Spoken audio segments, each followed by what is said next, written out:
Hello, welcome to another edition of Humble Theology. My name is John, and we are looking at the book of Revelation. We are in chapter 18, and like always, let's read it and see what we can make of it. So chapter 18, after this, I saw another angel coming down from heaven, having great authority, and the earth was made bright with his glory. And he called out with a mighty voice, Fallen, fallen is Babylon the Great. She has become a dwelling place for demons, a haunt for every unclean spirit, a haunt for every unclean bird, a haunt for every unclean and detestable beast. For all nations have drunk the wine of the passion of her sexual immorality, and the kings of the earth have committed immorality with her, and the merchants of the earth have grown rich from the power of her luxurious living.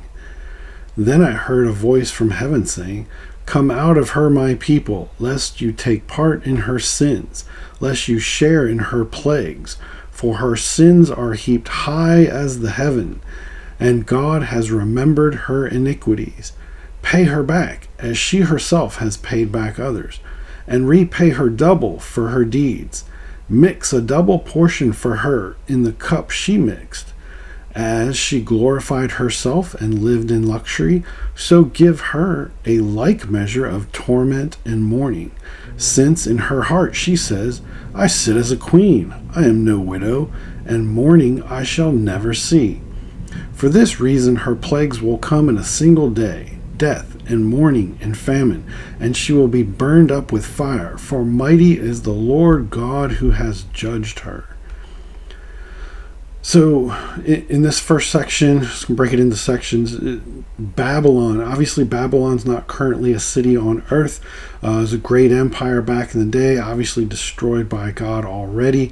But this is depicting a future destruction of what's being typified by Babylon. So evil, where demons and despicable things happen, it's depicted as like a city where all the basically sins of the world are shown to be in this one concentrated place. Now maybe at some future point in time a Babylon is renamed, but again, don't try to match this to the newspaper. Think of any time you see this type of debauchery and yet stacked within luxury and all these types of things where sin has overcome the majority of what's going on. You could say in America, was it a Christian nation? Well, I don't know. Look at all the sins that go on here, lapped upon the luxury of, or at least maybe even hidden by the luxury that supposedly we have. So within this cultural setting, Babylon is typified by the evilness, and again, depicted as like a city. Now that's interesting because later we'll see in other chapters, the bride of Christ is also described as a city, the New Jerusalem. Not necessarily a place, but it's described as a typified or type and description of the bride of Christ, but yet city type language is used. So let's go on. Well, let's look at verses 4 through 8 there that we read. The double for her deeds be repaid with burning and fire and things like that. And the warning there, we're told for the saints to come out of her. Don't be caught up in what's going on there. We're to stay away, in a sense, be warned by what's going on. And that's like the warning from the first 3 chapters of Revelation for the churches to not be so intermingled with the world. So we clearly see that here, this concept. Okay, let's keep reading. So we're finished verse 8. Verse 9, and the kings of the earth who committed sexual immorality and lived in luxury with her will weep and wail over her when they see the smoke of her burning. They will stand far off in fear of her torment and say, Alas, alas, you great city, you mighty city Babylon, for in a single hour your judgment has come. And the merchants of the earth weep and mourn for her, since no one buys their cargo anymore. cargo of gold, silver, jewels, pearls, fine linen, purple cloth, silk, scarlet cloth, all kinds of scented wood, all kinds of articles of ivory, all kinds of articles of costly wood, bronze, iron, and marble, cinnamon, spice, incense, myrrh, frankincense, wine, oil, fine flour, wheat, cattle, and sheep, and horses, chariots, and slaves, that is, human souls. The fruit for which your soul longed has gone from you, and all your delicacies and your splendors are lost to you, never to be found again. So pause right there. So the immorality, the sexual immorality, luxurious living, and trade depicted within this city is just evil. But look at how all trade stops. People talk about the mark of the beast and being able to buy, sell, trade, and the fear that creates. And microchip this, microchip that. No, look at all the things in the world. Look at all the things in commerce. And if all that were to just stop and shut down, if World War III kicks off, if the economies of different countries and even the United States economy, if the dollar collapses and all these types of things, there's so many disaster scenarios out there right now that we seem to be on the edge of. If any of them happen, commerce shuts down. And all these wares, all these types of cargoes become nothing. I mean, think about it. If there's famine and the economy is collapsed and all that kind of stuff, people are going to be looking for food. You say, well, here's a gold bar. I can't eat gold. What good is that to me? And it becomes worthless in an instant. That's what's kind of being depicted here. The worthlessness of these things in the sight of destruction of evil.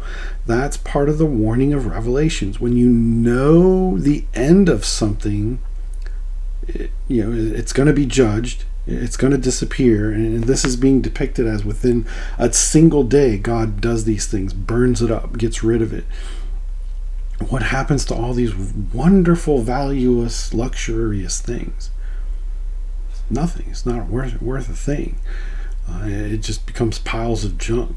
It's just sitting around. There's no use for it. But anyway, just continue on. So, and think of the reaction. So we have a city depicted as just basically pure evil, Babylon the Great. This horrific city of sin and debauchery and sexual immorality. It's being showed as destroyed. And yet, what's the reaction? Well, the people that got their living and their power from it, they're weeping, they're mourning, and all these kinds of things. But we'll see in just a minute, well, what's the other reaction to its destruction? So let's continue on. So the merchants were weeping, the rulers were weeping, that those things are gone.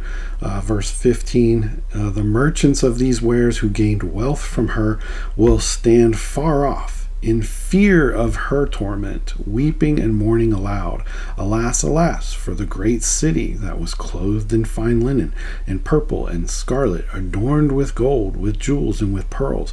For in a single hour all this wealth has been laid waste.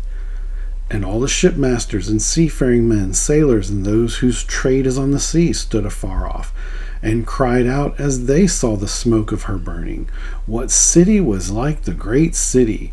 And they threw dust on their heads, and they wept and mourned aloud, crying out, Alas, alas, for the great city, where all who had ships at sea grew rich by her wealth. Isn't that the case? Sin feeds off of itself, and it becomes this humongous system around the world of manipulating wealth and people as slavery and markets and all this stuff to just generate wealth and power for itself. And when they see that that's stripped away from them, they basically have nothing left. But what's the other reaction to the destruction of evil? Well, that picks up in verse 20. All of a sudden we have a twist. Verse 20, rejoice over her, O heaven, and you saints and apostles and prophets, for God has given judgment for you against her. As Christians, as believers, we look forward to the day when these evil systems, these corrupt systems go away, are done away with, are judged by God. And again, that's a part of Revelation's warning that knowing they're to be judged, we are to stand off from them. If that means we can't buy, sell, and trade within an evil market system, fine. Isn't your holiness and being seen as a part of the image of God more important than that? Does that create a hardship in this life? Well, certainly.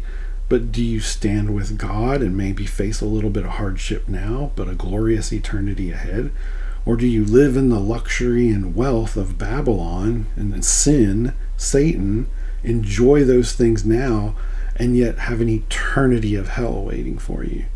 Where do you stand now, knowing what the end is going to be for these things?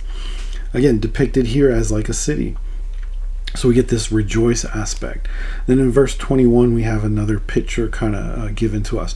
Then a mighty angel took up a stone like a great millstone and threw it into the sea, saying, So will Babylon the great city be thrown down with violence and will be found no more. And the sound of the harpist and musicians, of the flute players and trumpeters will be heard in you no more. And all craftsmen of any craft will be found in you no more. And the sound of the mill will be heard in you no more. And the light of a lamp will shine in you no more. And the voice of the bridegroom and bride will be heard in you no more. The church, Christians, there's no even witnessing going on here anymore, or marriage, so to say, if you want to look at it simply like that. Light, crafts, musicians, all this stuff gone. Bridegroom and more, for your merchants were the great ones of the earth, and all nations were deceived by your sorcery. And in her was found the blood of the prophets and of the saints and all who have been slain on the earth. Where does death ever come from? Well, it's in the destruction of sin brought on at the fall. And yet it's depicted as this angel throwing a giant millstone into the sea. Well, what is that going to do? Well, that creates what we would call in our day and age this tsunami, this giant wave of a sort. Not only does Babylon face these judgments and is burning, but now it's like this tidal wave, this tsunami wave of God's judgment is basically going to totally wipe it off the map, where everything about it will just be gone. And that's the cleansing we're looking for within the earth. Whether that's judgment in our day and age in a temporal kind of way, or in the judgment to come. Anytime we see judgment, we should be reminded of these things. We should be grateful to God when evil and wickedness gets judged and wiped away. Could that create, all kinds of financial, economic, and world hardship to see something like that? If some of these evil systems collapse around us, well, yeah, it sure could. But I'll be glad to see it go. Hope you are too. That's it for this week for chapter 18 of Revelations. We'll look at chapter 19 next time. Thank you for watching and take care. We'll see you. Bye-bye.